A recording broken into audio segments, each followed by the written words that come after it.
ये स्क्रिप्ट तैयार की है राकेश वर्मा ने। सच कड़वा है लेकिन बोलना पड़ेगा। आज की हमारी गहरी पड़ताल किसी एक व्यक्ति के बारे में नहीं है। नहीं, ये एक विचार और उससे जुड़े भरोसे के बारे में है। हम बात कर रहे हैं उस किरदार की जिसे 2024 महाराष्ट्र चुनाव से ठीक पहले जनता का सिपाही कहा गया, और चुनाव खत्म होते ही जो खामोशी का राजा बन गया। तो चलिए समझते हैं मिशन स्वराज की पूरी कहानी को। क्या ये एक क्रांति की उम्मीद थी या फिर सिर्फ चुनावी माहौल में व्यूज बटोरने का एक तरीका? आज हम इसी की तह तक जाएंगे। तो चलिए इसे बिल्कुल शुरुआत से समझते हैं। 2024 महाराष्ट्र विधानसभा चुनाव से ठीक पहले माहौल गर्म था। बिल्कुल उसी बीच ध्रुव राठी मिशन स्वराज नाम से एक अभियान शुरू करते हैं। और ये कोई मामूली वीडियो सीरीज नहीं थी, इसे एक आंदोलन की तरह पेश किया गया था। हाँ, और इसके केंद्र में थी 7 मांगे, छत्रपति शिवाजी महाराज के सिद्धांतों पर आधारित। बिल्कुल, मांगे भी ऐसी थीं कि कोई भी सुने तो कहे वाह, यही तो होना चाहिए। किसानों के लिए ट्रेनिंग सेंटर, बेहतर शिक्षा और स्वास्थ्य, साफ हवा, पानी, रोजगार जैसे मुद्दे, मतलब एक आदर्श राज्य का पूरा खाका।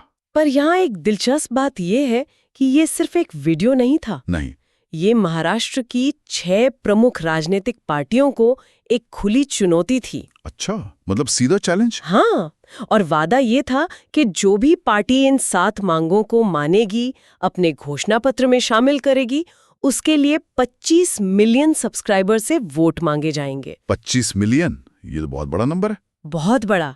ये एक तरह से डिजिटल दुनिया की ताकत को जमीनी राजनीति में परखने जैसा था। और इसका कुछ असर हुआ भी।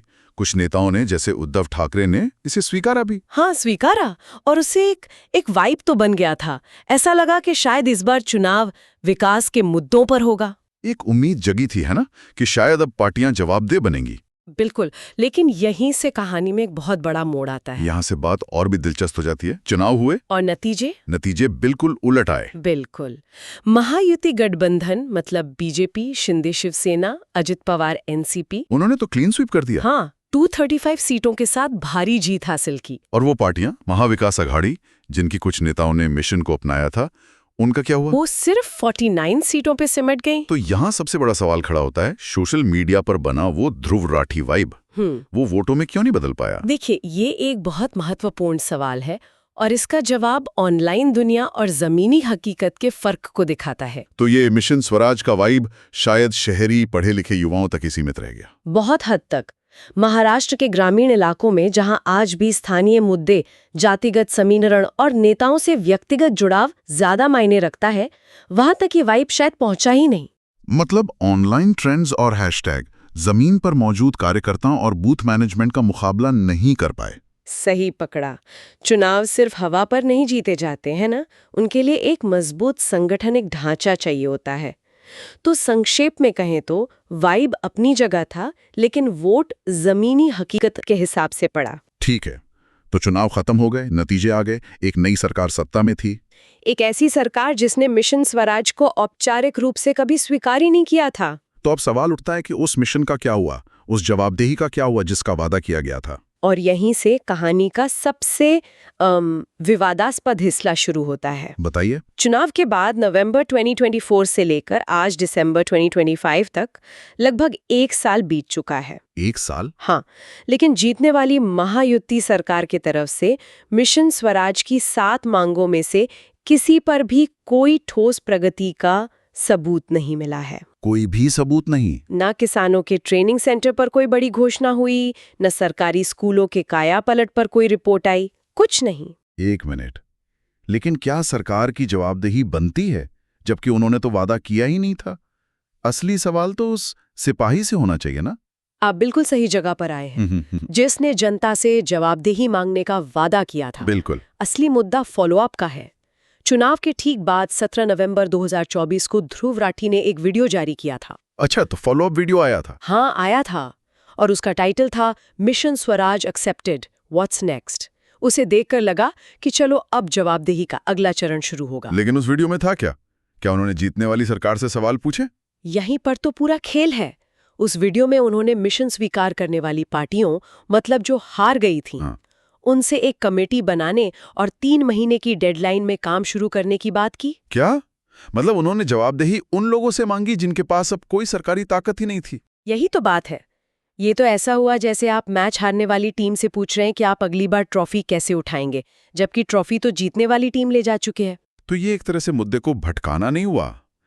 असली सवाल तो जीतने वाली सरकार से पूछा जाना था ना। यही तो मुख्य सवाल है।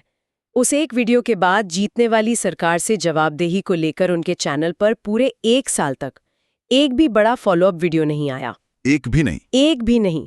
और यही चुप्पी है जो दोहरे चरित्र का आरोप लगा रही है। मतलब जब आपने मिशन शुरू किया तो वादा था कि आप पार्टियों को जवाबदेह बनाएंगे, चाहे वो जीते या हारें। आपकी लड़ाई मुद्दों के लिए भी, किसी पार्टी के लिए नहीं। लेकिन यहां ऐसा नहीं हुआ। और अब इसका नतीजा ये है कि उनके ही फॉलोअर्स सोशल मीडिया पर सीधे सवाल पूछ रहे हैं। बिल्कुल। लोग कमेंट्स में लिख रहे हैं, किसानों के ट्रेनिंग सेंटर कहाँ गए, शिक्षा सुधार पर रिपोर्ट कार्ड क्यों नहीं, पानी हवा की क्वालिटी पर फॉलोअप कहाँ है। और उस 3 महीने की डेडलाइन का क्या हुआ, वो सवाल भी तो है।